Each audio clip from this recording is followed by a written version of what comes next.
Ladies and gentlemen, Good evening. Are you ready? Okay, here we go.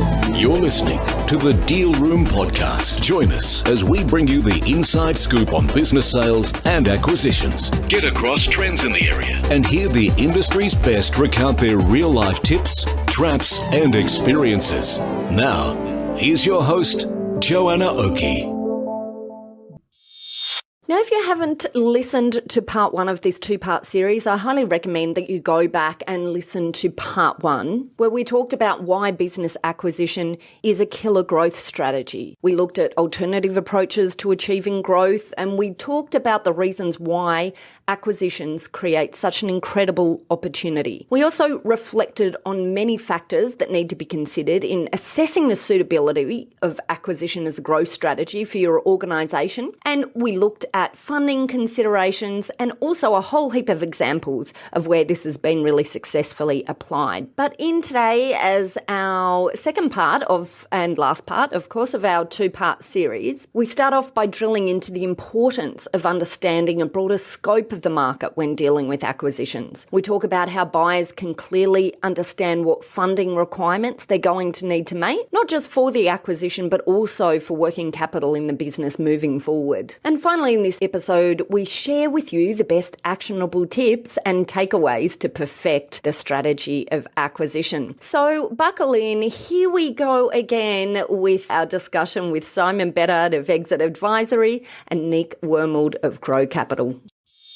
Well, and we've talked a bit about the medical and allied health space, but what other industries do you think are ripe at the moment for this? I've just got to throw in there one thing that I've seen recently work amazingly well is gym businesses. I see a lot of small businesses now branching out and purchasing multiple gym businesses and taking advantage of the economies of scale, taking advantage of being able to get a more experienced and expensive management team because they're across a number of businesses now, not just one business, take advantage of shared marketing costs and insights. I mean, there's just so many elements and some of the guys we've been working with, this has just been a license to print money, it's really clever if you can work out how to make acquisitions work in this way. So what other industries are you guys seeing?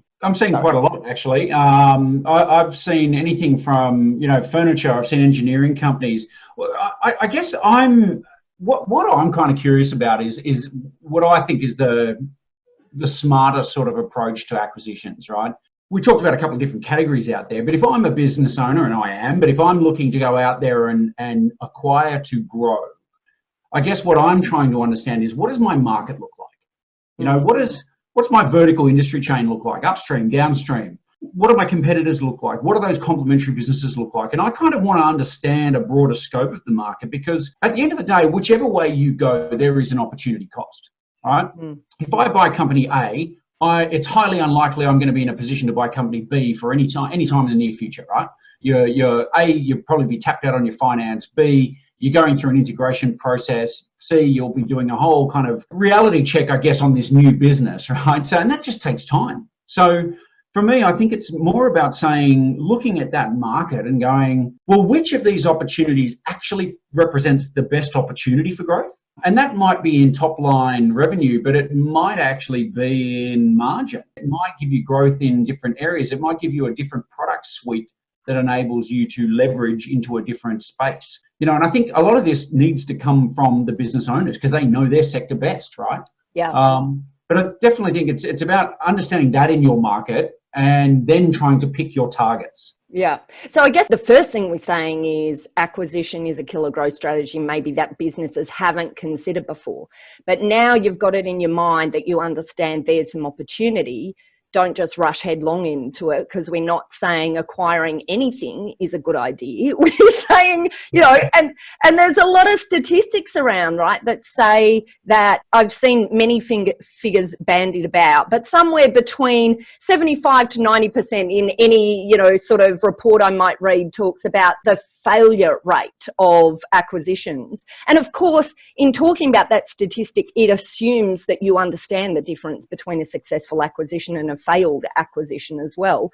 And so I think this is point number 2, like, so get that acquisition can be a killer growth strategy, but it in and of itself isn't, you've got to then make sure your strategy is clear, to make sure your approach is clear, to ensure that you're actually doing something that benefits your business. Because boy, can acquisitions take a lot of mental time and space as well, right? Yeah. The last thing you want is acquisition for acquisition's sake, yeah. Right? So I think, like anything in any project you might undertake in your business, any kind of strategy you might implement is, well, what is the purpose? What are we trying to achieve? And so in an acquisition, it is, what are we actually wanting to acquire here? And Joe, that probably feeds back into a lot of discussions you have around, well, are you selling the company or are you selling the asset? Yeah. Involved, and what do you expect from the previous owners, and all this stuff? Like, what are you buying? And why are you buying that? You can't fundamentally point to something really solid that underpins your core business.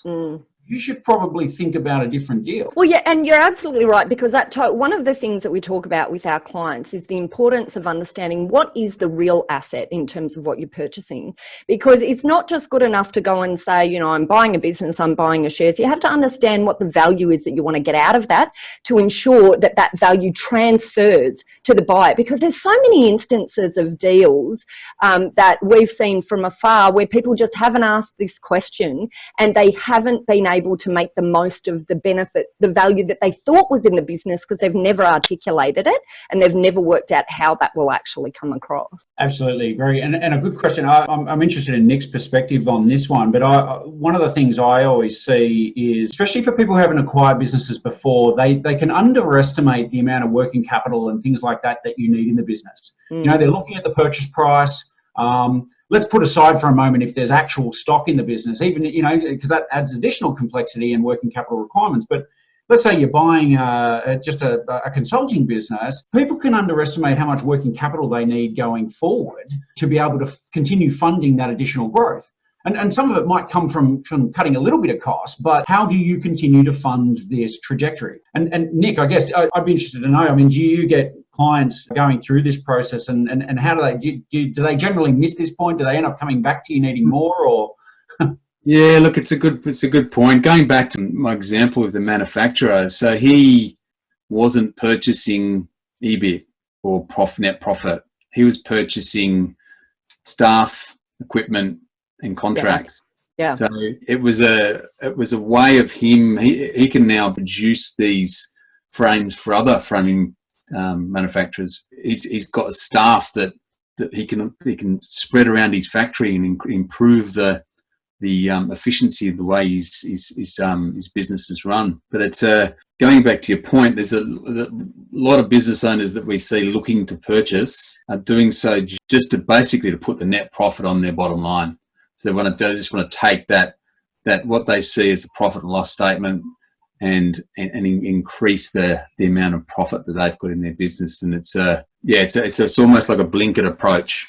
They go into that head first, and it's 9 times out of 10 they pull out and don't go ahead because they haven't looked at the opposite of the synergies, the things that aren't synergistic. Yeah, and I think at the end of the day, it's about total cost of ownership, right? Yeah. You're not just buying an asset, you're buying the costs that come with that asset. You need to know how to grow that and manage it. And how to clearly understand what funding requirements you're going to need to make the most out of this baby. Because quite often what happens is buyers come in with a whole heap of energy for what they want to do with this new entity, but that needs funding. And the worst possible point, Nick, I'm guessing, going to organise this funding is when you need it. That's what we all say, isn't it? So here's another example with the cash flow, exactly that. So a company that buys another company that's a lot bigger than they are, and their costs go from $300,000 a month to $3 million a month, right? So they've all of a sudden, they could stop-gap that cash flow gap, $300,000 a month, with their own personal funds. Once it's $3 million a month, that's a lot more money moving through the business. If they've got any delays in their clients paying invoices or any sort of deterioration of their supplier terms, and that cash flow gap gets bigger and bigger, and that's a big chunk of money. So generally we put cash flow facilities in place for our clients just to buffer that. If that cash flow gap increases, it'll tip you over. You'll be insolvent. I'm glad you mentioned that, because I think that's another really important point as well. When you're adding on another organisation, you've got this whole integration, issue to deal with. But one of the things that can be created is this magnifier of the issues that are already in your business. If you haven't fixed them up, certainly we see that from a legal perspective, and the importance of really fortifying your business before you're going in to try and add something else into it. Absolutely, I think you're spot on from the funding perspective as well. So, I mean, are there any sort of areas that you've seen this creep up at, and how do you deal with your clients in terms of making sure they're sort of thinking this through from an integration perspective? Yeah, well, I think certainly from our perspective, because naturally we do represent a lot of clients in these kind of processes, but for us, it's really about understanding their why up front. Yeah. Why you're doing this. And I actually, you've got your business, but I sort of like to go even further back and say, well, what's your personal reason for all this, right? And I think all of us, anybody who's been in business for themselves, I think all of us have suffered from this. We're passionate, we love what we do, we want to grow, we're running around, we're moving fast, keep up people, and it's just that sheer excitement, right? And I think I've certainly, experienced it myself. And it's been a fly on the wall in my office, Simon. But that doesn't necessarily lead to the most logical thought processes, right? It's excitement. But, I think for me, I'm always asking the question of, look, okay, you want to grow. I get that. But why do you want to grow? What's important to you? Where are you going with this? They say when things grow without a purpose, that's actually called cancer as well, right? It's like a really bad thing. And I've seen examples where people have gone from lovely businesses turning over 4 or 5 million. They've grown it up to 10, 12, and more, only to realise that they were making roughly the same money, but now they've got all these staff and they were no longer doing the work they enjoyed, and literally scaled it back down again to have a lifestyle business that they loved. And it took all of that journey and all of that heartache and pain and effort and risk, frankly, for them to realise what they wanted in the first place. So I think you can sort of shortcut that a little bit by just do a bit of soul searching, talk to your family, talk to people who love you and care about you and don't mind telling you, that you're off the wall, and, you get that perspective, because it's much cheaper to take that on the chin and hear it up front and then make decisions than it is to go through all that. I know, but that doesn't make for an entrepreneur, though, does it, Simon, really? Boring podcast material too. I love it. Okay, guys, this has been fabulous. I think we should do a run around now. Are there any passing thoughts, leaving tips to leave our audience with? And I think here we should talk about the fact that we think this is so important for business that we've put together a webinar that will be opening up to all of you, our listeners. And if you are listening to this in the future and you've missed the webinar, don't worry, we'll find a way to deliver it to you as well. If you're interested to find out about how to nail the strategy of acquisition, then check out our podcast notes, and the show notes here and also over on our website at www.thedealroompodcast.com, where we'll have a link straight through to where you can register for this webinar. So, all right, guys, what's your leaving thoughts and tips for our listeners out there? Simon? All right, look, I've got two little things for you. One, acquisitions, it's not just for the big boys. You stole my thunder. Stop it. I'll let you continue. Off you go, Simon.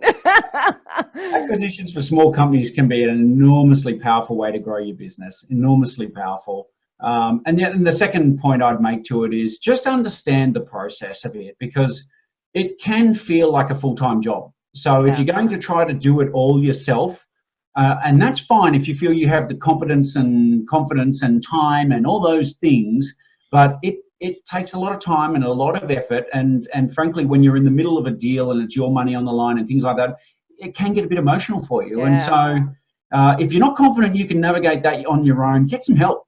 Yeah. Absolutely. I love it. I love it, Simon. Albeit there, I think you were listening to my thought process there. You stole my exact ideas. I'm so with you. Yeah.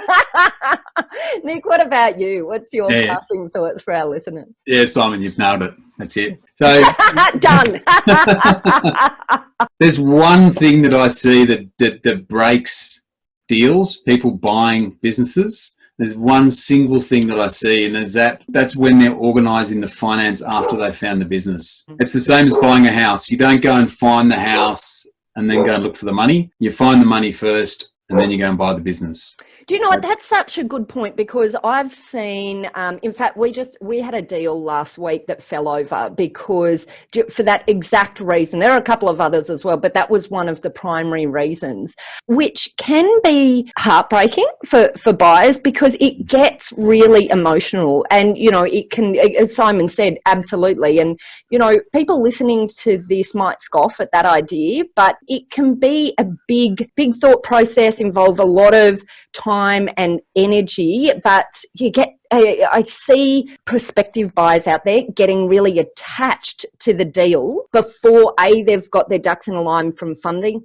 B, they've got their ducks in a line from proper due diligence and understanding what the risks are in a business that they're about to acquire, that if not properly understood can tear their whole business down. So it's about making sure your ducks in a line, and as Simon so expertly said, like understanding why the hell you're doing it in the first place, right? You know, understand your strategy, understand what success even looks like. So I think, you know, it's all of those things combined that mean that it's preparation, looking into a deal that is, you know, is the fundamental element of working out whether or not you get to success at the end and you get to this killer growth strategy, or whether you're just creating a killer pain in the neck for yourself, right? Exactly.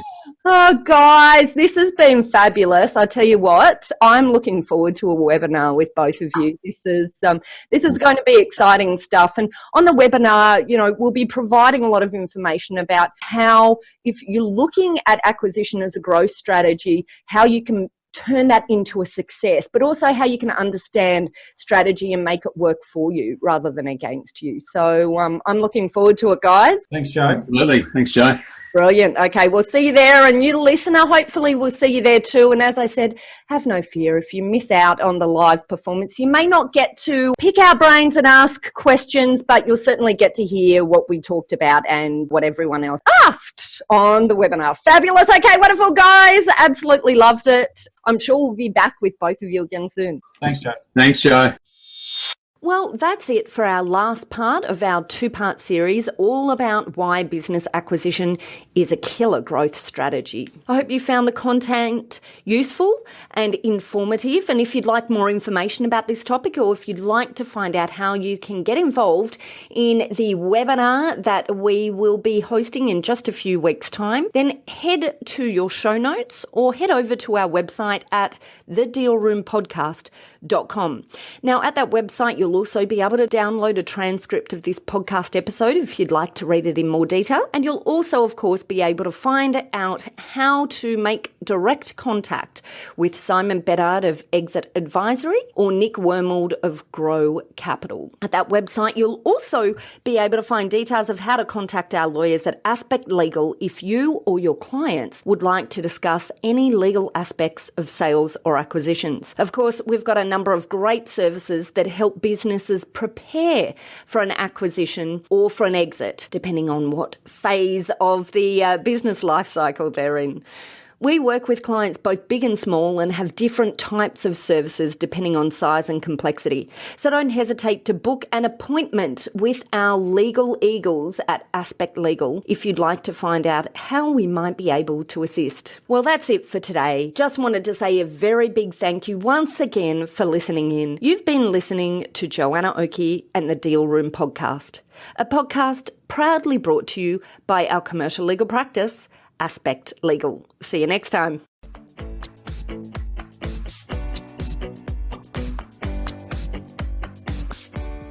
Aspect Legal has a number of great services that help businesses prepare for a sale or acquisition, to help them prepare in advance and to get transaction ready. We've also got a range of services to help guide businesses through the sale and acquisitions process. We work with clients both big and small and have different types of services depending on size and complexity. We provide a free consultation to discuss your proposed sale or acquisition, so see our show notes on how to book a time to speak with us, or head over to our website at aspectlegal.com.au. Ladies and gentlemen. That will conclude this evening's entertainment. Thanks for listening to the Deal Room Podcast. To find out more about this episode and other episodes in the series, check out the show notes or head over to our website at thedealroompodcast.com.au.